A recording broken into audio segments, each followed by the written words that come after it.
അനാദെ Armas ആർമാദിച്ച് perform ചെയ്ത സിനിമയാണ് Ballerina from the world of John Wick. So John Wick ഫാൻസിനെ സംബന്ധിച്ചിടത്തോളം ഈ സിനിമ മിസ് ചെയ്യാൻ പറ്റാത്ത ഒന്ന് തന്നെയാണ്. ഒന്ന്, ഇതിലെ ആക്ഷൻ രംഗങ്ങൾ. രണ്ട്, അനാദെ അർമാസിൻ്റെ ആ ഒരു പ്രസൻസും പെർഫോമൻസും. ഇനി സിനിമയെക്കുറിച്ച് ഒരു പ്രേക്ഷകൻ എന്ന നിലയിൽ നിങ്ങൾക്ക് ഈ സിനിമ തിയേറ്ററിൽ പോയി കാണേണ്ടത് ആവശ്യമുണ്ടോ എന്ന് ചോദിക്കുകയാണെങ്കിൽ എൻ്റെ ഒരു ഒപ്പീനിയനിൽ പറയുകയാണെങ്കിൽ it's A worth watch action movie. കാരണം ഇതിൽ ഫുൾ ആക്ഷനാണ്. സിനിമ തുടങ്ങിക്കഴിഞ്ഞ് കുറച്ച് സംസാരം, കൂടുതൽ ആക്ഷൻ. അതാണ് ഈ സിനിമയുടെ ഒരു പ്രിൻസിപ്പിൾ. ഒരു വിമൻ സെൻട്രിക് മൂവി തന്നെയാണ്. പക്ഷേ എന്ന് വെച്ചിട്ട് വിമൻ എംപവർമെൻറ്റിൻ്റെ സംഭവങ്ങൾ, അതിനുവേണ്ടി കുത്തി നിറച്ചിട്ടുള്ള സംഭവങ്ങളൊന്നും ഈ സിനിമയിലില്ല. ഇതിലെ കഥാപാത്രത്തിന്, ഇതിലെ നായികയെ നമുക്ക് ഇഷ്ടപ്പെടും. നായികയെ മാത്രമല്ല, ഇതിൽ ജോൺ വിക്ക് സിനിമ ആ ഒരു സാഗയിൽ വരുന്ന ഒരുപാട് കഥാപാത്രങ്ങളെ, ഒരുപാട് ഇല്ല എങ്കിലും കുറച്ച് കഥാപാത്രങ്ങൾ നമുക്ക് വീണ്ടും കാണാൻ പറ്റും. കൂടാതെ ജോൺ വിക്ക് സീരീസിൽ വരുന്ന കുറേ കൂടിയുള്ള സംഭവങ്ങൾ നമുക്ക് ഈ സിനിമയിലൂടെ അറിയാൻ പറ്റും. ചില ക്യാരക്ടേഴ്സിനെ, അവരുടെ ബാക്ക് സ്റ്റോറിയും കാര്യങ്ങളും, അങ്ങനെ നമുക്ക് കുറേ സംഭവങ്ങൾ ഈ സിനിമയിലൂടെ അറിയാൻ പറ്റും. ആ ഒരു ജോൺ വിക്ക് മൂവി സീരീസിലാണെങ്കിലും ഈ ഒരു സിനിമ കൊണ്ട് പ്ലേസ് ചെയ്ത് വെച്ചിട്ടുള്ളത്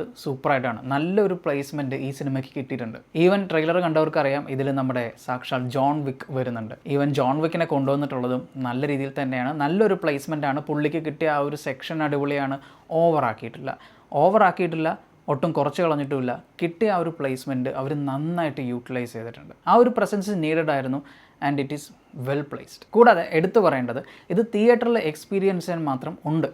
ഞാൻ ഈ സിനിമ കണ്ടത് ഫോറം മാളിൽ സ്ക്രീൻ 4-ലാണ്. അവിടെ Dolby Atmos and the big screen, ഒന്നും പറയാനില്ല. ടോട്ടലി പറഞ്ഞു കഴിഞ്ഞാൽ തിയേറ്റർ എക്സ്പീരിയൻസ് അടിപൊളിയായിരുന്നു. പക്ഷേ സബ് ടൈറ്റിലും കാര്യങ്ങളൊന്നും ഉണ്ടായിരുന്നില്ല. അതുകൊണ്ട് അണ്ടർസ്റ്റാൻഡ് ചെയ്യുന്ന കാര്യം കുറച്ച് പാടായിരുന്നു. എന്ന് വെച്ചാൽ നമ്മുടെ ചില ആൾക്കാരുടെ സ്ലാങ് നമുക്ക് അണ്ടർസ്റ്റാൻഡ് ചെയ്യാൻ പറ്റില്ലല്ലോ. അപ്പോൾ അങ്ങനെയുള്ള കാര്യങ്ങൾ ഓവറോൾ നമുക്ക് കേൾക്കുമ്പോൾ കാര്യങ്ങളൊക്കെ മനസ്സിലാവും. അങ്ങനെ നമുക്ക് ആ സ്റ്റോറിയിലേക്ക് കൂടുതൽ ഫോക്കസ് ചെയ്തുകൊണ്ട് എക്സ്പീരിയൻസ് ചെയ്യാൻ പറ്റും. സോ എൻ്റെ ഒരു എക്സ്പീരിയൻസിൽ പറയുകയാണെങ്കിൽ ഇത് നിങ്ങൾക്ക് തിയേറ്ററിൽ കണ്ട് എൻജോയ് ചെയ്യാൻ പറ്റിയൊരു സിനിമയാണ്. പക്ഷേ എൻ്റെ തിയേറ്റർ എക്സ്പീരിയൻസിൽ കുറച്ച് മോശമായിട്ടുള്ളൊരു സംഭവം എന്ന് പറയുന്നത്, തിയേറ്ററിൽ വന്നിരുന്ന കുറച്ച് ആൾക്കാരാണ്. അതിൽ തന്നെ പ്രത്യേകിച്ച് ഒരാൾ ഫോണൊക്കെ വെച്ച് നമ്മുടെ സസ്പെൻസ് രംഗങ്ങളൊക്കെ ഷൂട്ട് ചെയ്യുന്നതായിട്ടും ഞാൻ കണ്ടു. ഇവരെ പോലുള്ളവരായിരിക്കണം ഈ ഇൻസ്റ്റഗ്രാമിലൊക്കെ കൊണ്ടുവന്ന സംഭവങ്ങളൊക്കെ പോസ്റ്റ് ചെയ്ത് സ്പോയിലർ കളയുന്നത്. എനിവേ, സ്പോയിലറിൻ്റെ കാര്യം പറയുമ്പോൾ നമുക്ക് സ്റ്റോറിയിലേക്ക് വരാം. സ്റ്റോറിയിൽ അങ്ങനെ പ്രത്യേകിച്ച് ഭയങ്കര സംഭവം ആയിട്ടുള്ള ഒരു കാര്യങ്ങളൊന്നുമില്ല.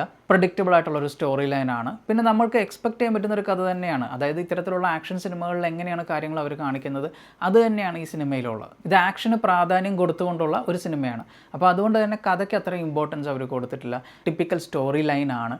പക്ഷേ എന്നാൽ പോലും നമുക്ക് എൻജോയ് ചെയ്യാൻ പറ്റുന്ന രീതിയിലാണ് അവർ ആ സിനിമ എടുത്തിട്ടുള്ളത്. അവർ ഫിലിം മേക്കിങ്ങിന് വളരെയധികം ഇമ്പോർട്ടൻസ് കൊടുത്തിട്ടുണ്ട്. ഇതിൻ്റെ സൗണ്ട്, ഇതിൻ്റെ ക്യാമറ വർക്ക്, ഇതിൻ്റെ ലൈറ്റിംഗ്, കളറിങ്, എഡിറ്റിംഗ്, അങ്ങനെ ഈ സിനിമയുടെ ആ ഒരു ടെക്നിക്കൽ സൈഡിലാണെങ്കിലും നല്ലൊരു ഔട്ട്പുട്ട് കൊണ്ടുവരാനായിട്ട് അവർ ശ്രമിച്ചത് നമുക്ക് അറിയാൻ പറ്റും. അതെല്ലാം നല്ല രീതിയിൽ എടുത്തിട്ടുള്ളത് കൊണ്ട് തന്നെ ഈ സിനിമയുടെ ആ ഒരു കഥയുടെ ഒരു പ്രശ്നം നമുക്കിവിടെ ഫീൽ ചെയ്യില്ല. പെർഫോമൻസിൻ്റെ കാര്യത്തിലേക്ക് വരുമ്പോൾ അനാദെ അർമാസ് ആണ് ഇതിൽ നായികയും. അതുപോലെ തന്നെ ഏറ്റവും കൂടുതൽ സീൻസ് കൈകാര്യം ചെയ്യുന്നത് പുള്ളിക്കാരിയാണ്. മോസ്റ്റ് ഇമ്പോർട്ടൻ്റ്ലി ആക്ഷൻ രംഗങ്ങൾ, സ്റ്റണ്ട് കൊറിയോഗ്രഫി അടിപൊളിയാണ്. എനിക്ക് ജോൺ വിക്ക് സിനിമയിലെ ഏറ്റവും കൂടുതൽ ഇഷ്ടപ്പെട്ടതും ആ ഒരു എലമെൻറ്റ് തന്നെയാണ്. വളരെ റിയലിസ്റ്റിക് ആയിട്ടുള്ള ഫൈറ്റ് രംഗങ്ങൾ സിനിമയിൽ, ജോൺ വിക്ക് സിനിമകളിലും ഉണ്ട്.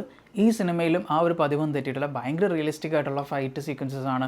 പിന്നെ നമ്മുടെ നായികയാണെങ്കിലും ഇടി കൊടുക്കാൻ മാത്രമല്ല, ഇഷ്ടംപോലെ വാങ്ങിച്ചു കൂട്ടുന്നുണ്ട്. പക്ഷേ ഷീസ് ഫൈറ്റിംഗ്. ആ ഫൈറ്റ് ചെയ്ത് മുന്നോട്ടേക്ക് വരാനുള്ളൊരു കഴിവ് പുള്ളിക്കാരിക്കുണ്ട്. അത് നമുക്കിതിൽ ഫീൽ ചെയ്യും.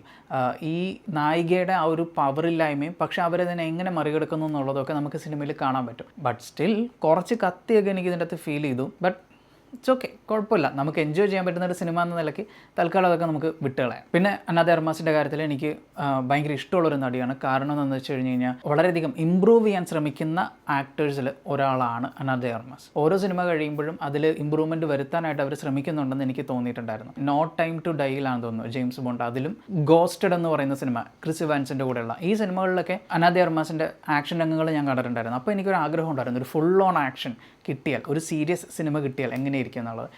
ആൻഡ് അതാണ് നമുക്ക് മുമ്പിൽ ഇപ്പോൾ ഉള്ളത്. അത് അടിപൊളിയാണ്. എനിക്ക് ഭയങ്കരമായിട്ട് ഇഷ്ടപ്പെട്ടു. പുള്ളിക്കാരി ഇതെല്ലാം നല്ല രീതിയിൽ അതിനെ കൈകാര്യം ചെയ്തിട്ടുണ്ട്. പിന്നെ എടുത്തു പറയേണ്ടത് VFXും അതുപോലെ തന്നെ സ്റ്റണ്ട് ഡബിൾസിനൊക്കെയാണ്. കാരണം വളരെ റിയലിസ്റ്റിക് ആയിട്ടുള്ള ഫൈറ്റിൽ ഇവരിതെല്ലാം മാനേജ് ചെയ്തു എന്നുള്ളത് സമ്മതിക്കണം. സ്റ്റണ്ട് ഡബിൾസ് നന്നായിട്ട് അതിൻ്റെ പുറത്ത് കഷ്ടപ്പെട്ടിട്ടുണ്ട്, അവർ ഇടി വാങ്ങി കൂട്ടിയിട്ടുണ്ട്. പിന്നെ VFX ആർട്ടിസ്റ്റുകൾ ഇതിനെ എല്ലാത്തിനെയും ബ്ലെൻഡ് ചെയ്തിട്ട് കൊണ്ടുവന്നിട്ടുണ്ട്. ബട്ട് ഓവറോൾ പറഞ്ഞു കഴിഞ്ഞാൽ ടെക്നിക്കൽ ടീമാണെങ്കിലും ആക്ടേഴ്സിൻ്റെ പെർഫോമൻസിൽ ബാക്കിയുള്ളവരും എല്ലാവരും നമ്മൾ മുമ്പത്തെ ജോൺ വിക്ക് സിനിമയിലുള്ള കുറച്ച് കഥാപാത്രങ്ങളെ നമ്മൾ വീണ്ടും കാണുന്നുണ്ട്. അവരും അവരുടെ റോള് അതേപോലെ തന്നെ ഇവിടെ കൊണ്ടുവന്നിട്ടുണ്ട്. സോ അതുകൊണ്ട് തന്നെ ഈ സിനിമ ഒരു മിസ്പ്ലേസ്ഡ് സിനിമയായിട്ട് നമുക്ക് ഫീൽ ചെയ്യില്ല. ശരിക്കും ജോൺ വിക്കിൻ്റെ വേൾഡിൽ നടക്കുന്ന പോലെ തന്നെ തോന്നും. സോ അങ്ങനെ ടോട്ടലി എല്ലാ ആസ്പെക്റ്റിലും സിനിമ അതിനെ നല്ല രീതിയിൽ അവർ മേക്ക് ചെയ്തിട്ടുണ്ട് എന്ന് തന്നെയാണ് എനിക്ക് പറയാനുള്ളത്. നെഗറ്റീവായിട്ട് എനിക്ക് തോന്നിയത് ഞാൻ പറഞ്ഞതുപോലെ തന്നെ പുതുമയുള്ളൊരു കഥയോ സംഭവങ്ങളൊന്നുമില്ല. പ്രെഡിക്റ്റബിലിറ്റി ഫാക്ടർ ഉണ്ട്. എന്താണ് സംഭവിക്കാൻ പോകുന്നത് നമുക്ക് പ്രെഡിക്റ്റ് ചെയ്യാൻ പറ്റും. പിന്നെ ജോൺ വിക്ക് സിനിമകളുടെ അത്രയും എത്തിയിട്ടുണ്ടോ എന്നുള്ള കാര്യത്തിൽ എനിക്ക് സംശയമുണ്ട്. പക്ഷേ അതുമായിട്ട് കമ്പയർ ചെയ്യാണ്ടിരിക്കുന്നതാണ് ഏറ്റവും നല്ലത്. ജോൺ വിക്കിൻ്റെ വേൾഡിൽ നടക്കുന്ന മറ്റൊരു കഥ, അതിനെ ഒരു ഇൻഡിവിജ്വൽ സിനിമയായിട്ട് നിങ്ങൾ കണ്ടാൽ മതി. അതിൻ്റെ ഒരു ഫസ്റ്റ് പാർട്ടോ സെക്കൻഡ് പാർട്ടോ ഒന്നും അല്ല ഇതിനൊരു സെപ്പറേറ്റ് മൂവിയായിട്ട് കാണുകയാണെന്നുണ്ടെങ്കിൽ നമുക്ക് അങ്ങനെ ഒരു കമ്പയറിങ്ങിൻ്റെ ആവശ്യം വരില്ല. സിനിമ കുറേ കൂടെ കൂടുതൽ എൻജോയ് ചെയ്യാൻ പറ്റും. പിന്നെ സിനിമയിലെ ആക്ഷൻ രംഗങ്ങൾ ജോൺ വിക്ക് സിനിമകളിൽ ഇതുപോലെ തന്നെയാണ്. കുറേ കൂടി വയലൻസ് ആണ്, എക്സ്ട്രീം ആയിട്ടുള്ള ഫൈറ്റ് സീക്വൻസസ് ഉണ്ട്.